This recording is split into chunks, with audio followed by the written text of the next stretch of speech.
situation here is a shooting in Lancaster, Texas. Now, me and Justin are both from the Dallas Metroplex. And Lancaster is, I mean, we both played against, you played against Lancaster, right? No, I think we were a division above them at the time, I think. Okay. We played, well, I mean, just the area. We know the area. Yeah, they've got good football out there. Played with cats from there at Texas. So, I know the area very well. They've got good football out there, good high school football. And, you know, as you know, football is religion in Texas, damn near. It is basically religion. So way too serious. You know, people take it serious, and really they take it too serious. And in this situation here, really just a tragic thing that happened. And when you start to hear the details about this, to me, it's even worse because that should never have happened. We'll see as we go through the details because there's some things that I've found out about this situation. How could that even be an option when you're talking about a kid's football game? You know what I mean? But let's take a look at the video here. It's a minute 45 seconds. Trigger warning to those of you who don't like hearing gunshots. I don't know if you know how our crowd is here, our audience. I'm assuming that we all are, you know, we all feel like we can handle controversial imagery. So I haven't seen this yet. The video. Is there gore by chance? No gore. Okay. No gore. Are you squeamish? Oh, you going? No. I mean, if it's like some over the top Quentin Tarantino type shit, I mean, I might have to step away. Oh no, not at all. But the thing is that this is a very, very this is traumatic. This is a kid's football. I mean, imagine those poor disturbing kids, man. You see that shit and like, now I got to explain to you like, hey, that's not how we handle our differences in real life. You can't just go shooting people when exactly. you don't agree with them. You just, I mean, it's like the most absurd of outcomes, but it's like almost something that isn't. I mean, it's shocking, I guess, but this isn't the first time. This isn't the first time there has been a shooting at a high school game or a kid. I mean, I don't know about a kid's game, but definitely high school games. You've seen reports on some of those types of things that happen from time to time. But here, the wild part about this, just kind of giving you guys a little context, is that the guy who gets shot is the head coach of one of the teams, and his son was there. So think about, I mean, you can imagine the kind of trauma that is going to cause for, you know, that family, anybody who was out there, anybody who knew that coach. And this coach played 8 years in the NFL. Damn. Which is the ironic thing here is that how could and look, Aqib Talib didn't do anything. He wasn't involved in it as far as everybody knows, as far as it's being reported. But he was there. He was there at the event. And his brother decides to use a gun. I mean, it just doesn't make sense because of the fact that your brother, I mean, your brother knows you played football. He probably knows this coach played football. Right. So how did you end up shooting him? They could very well know this cat. They might know him. So, you know, there's going to be questions there. But let's take a look at the video, and we'll discuss some more after the fact.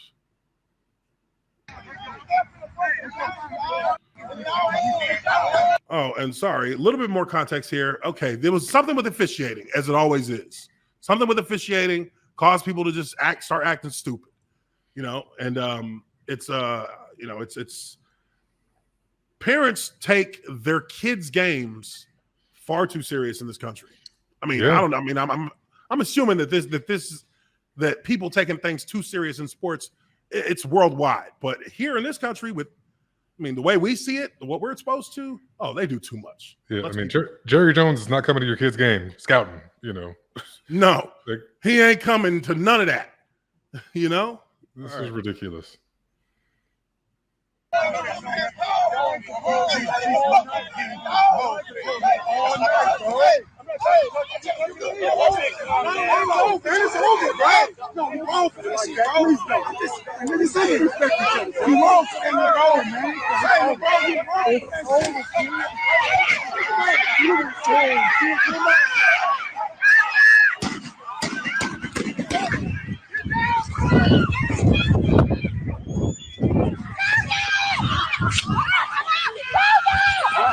Over here.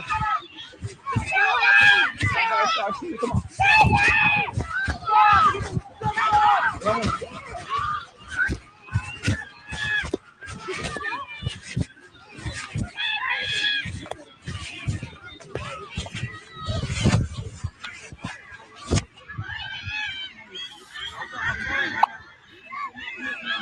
You gotta go. Hold on, bro.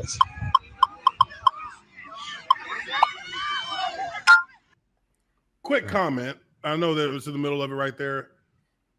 This guy's just this is a live stream. Live stream. So this was like being viewed by other people as well.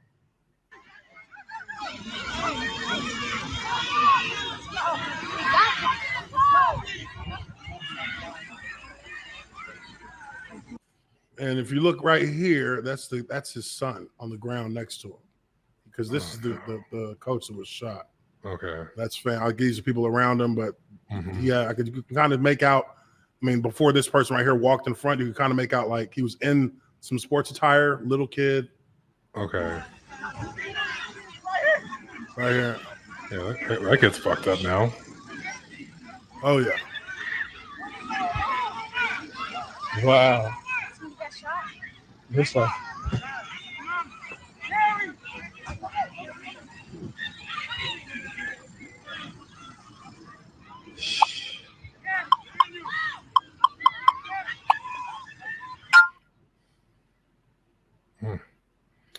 That is difficult to watch. Yeah, so definitely, I mean, that's shocking. It's disturbing. It's I mean, it's sad. Now, I mean, personally, I mean, I don't know I don't know what kind of person thinks you need to take a gun to a kid's football game. Yeah, in the first place. But I can also see on the flip side of that, with the way that the country is right now, I mean, that's a soft target. If there ever was one. Yeah, I know no one else is going to have it. I mean, obviously not pertaining to the fight, but you could see where somebody might think, I'm going to take a gun with me to a kid's football game, and just having it with you changes all the variables that can occur throughout that night. If somebody out of their mind came up there and was trying to have a mass shooting, then people would be like, oh, good guy with the gun, he's there. But now, on the flip side of that, the simple fact that the gun is there, there's potential for danger. Yeah, now it's escalated. It escalates a false start into someone getting shot. Exactly. It's the nuclear option in that setting. Nothing can happen on the field so egregious to the point where I got to shoot somebody, unless it's like the last coach. Unless it's the last Boy Scout. And the guy play. I mean, it's like you shoot the coach of the team. And even on top of that, this guy probably played football with your brother. Right, you're right. They probably know each other. Because that makes sense why he would be there. You know, why Aqib Talib would be there, because he probably knows the coach. Mm-hmm. And I know that he's involved with a lot of kids football leagues. I know he is. Yeah. So that's kind of, that's one of those things that some players do. That's philanthropy for them to get involved with, football in another way with little kids, with the youth, and they sponsor teams and whatnot. Reaction to this situation is also something that I feel is important to talk about, because the one thing that pisses me off is when you have reactionaries who will take a situation like this, use it for their agenda. Because I don't want to say the slang term that we would use for a motherfucker like this. I'm going to say this anti-black. I think I know where you're going already. Black person. Does it rhyme with? No, I'm not gonna hint at it. Shitlock. I know where you're going, though. I know where you're going. So, look, every community has their issues. Every community has a lot of the same issues.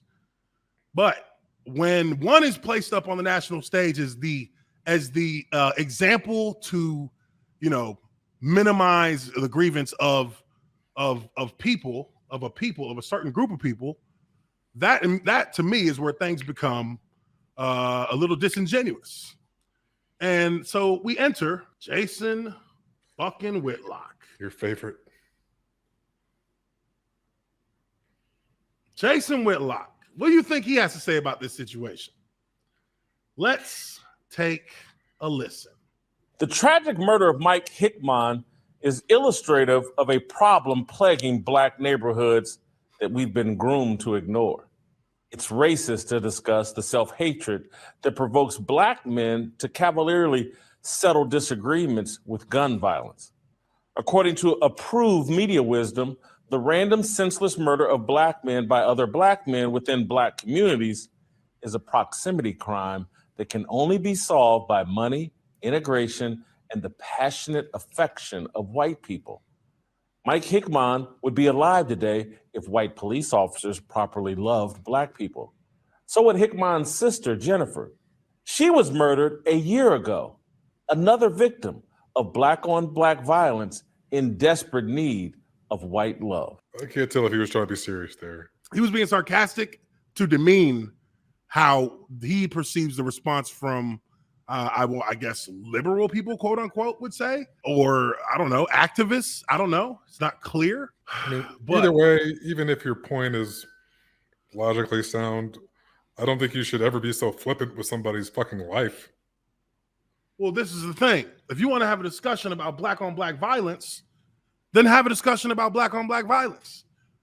You're talking about the result as instead of talking about, you know, the root of the problem, the core reasons for, you know, that kind of excessive situation and culture. But again, don't get it twisted. Every single ethnic group in this country commits racial violence against each other, inter-community, interracial violence inside of their own race.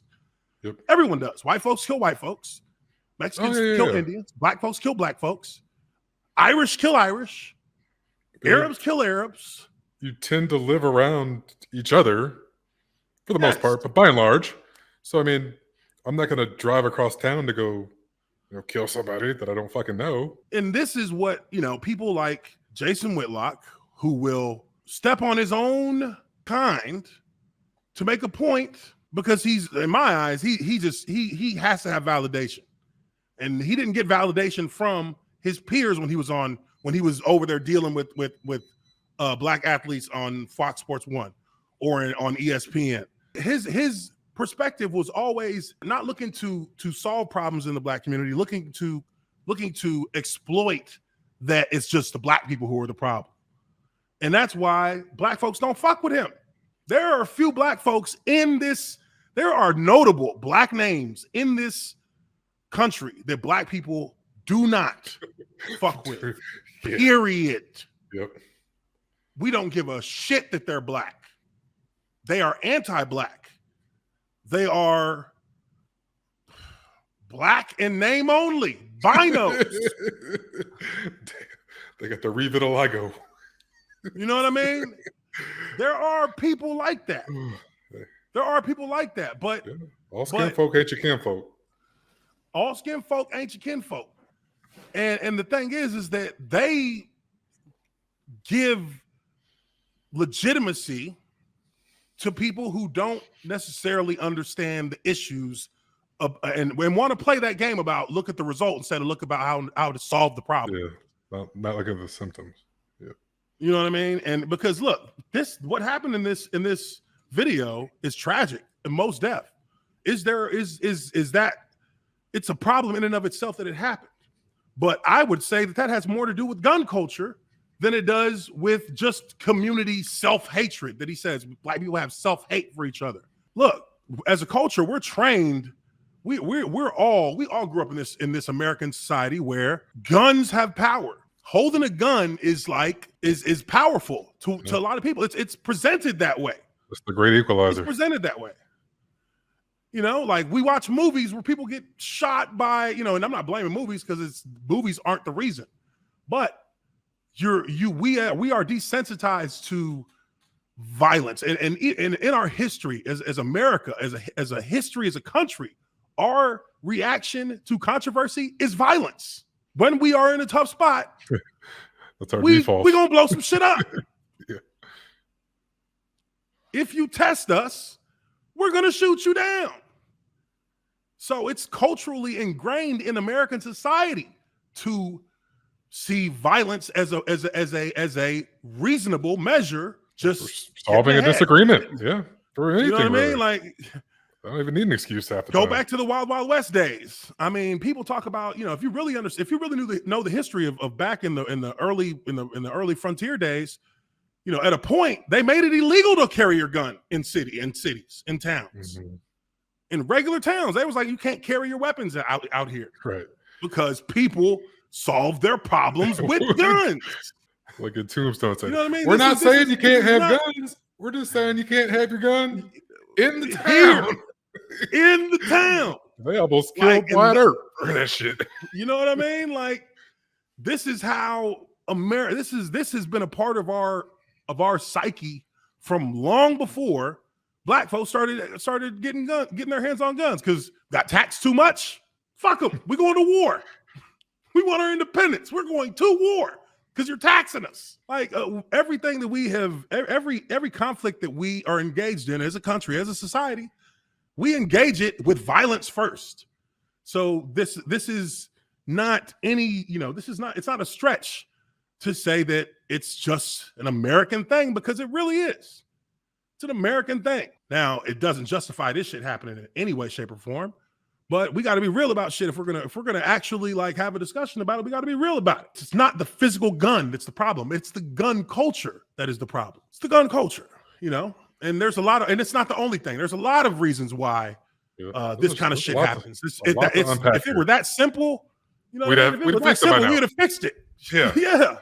We got enough, smart minds. We could fix easy problems, but this is very nuanced and a lot of layers to it. Yeah, this is as America was built on fuck you. This was the coach who was shot. Now, Kendrick Perkins put this out here. I thought it was a good tweet.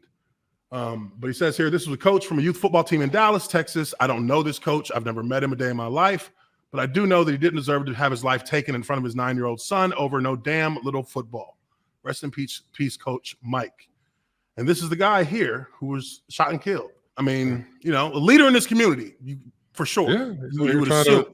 How you're trying to teach lessons to the kids, man. And guy and good role model. It's fucked up, man. It's fucked up. So with Aqib Talib's brother, I guess I'll pull up an article here in a second and just look through it and see if there's any kind of new info that's come out. I don't think there has been, other than he turned himself in. But this guy played 8 years in the NFL. So this is a guy who was in his post-career, enjoying time coaching his son. And that was just this weekend. Now he's gone. So that's another NFL brother gone. And it's just fucked up.